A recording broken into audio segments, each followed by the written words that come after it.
Come again. Macam-macam orang kita ni.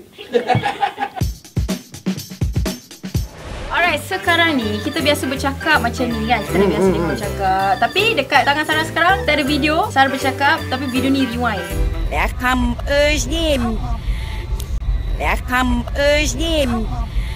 So kena teka apakah perkataan yang disebutkan di dalam video ini. Ini adalah satu objek. Welcome Özlem. Pesan Ais game. No, dia dua patah perkataan. Dia objek. Welcome Özlem. Oh, padang bola. Tak. Welcome Özlem.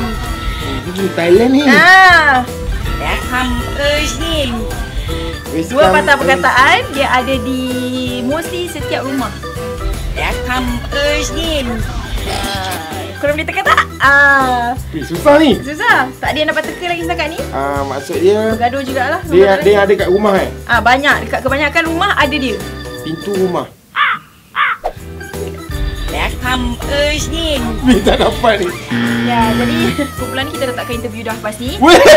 Game dia tak boleh jawab. Apa jawapan dia? Meja makan.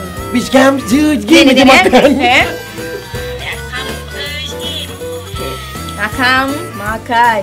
Nakam. This come again. Macam dia Meja macam gym. macam makan again. Welcome Özlem. Nakam. Okey, dapat dah. Meja makan.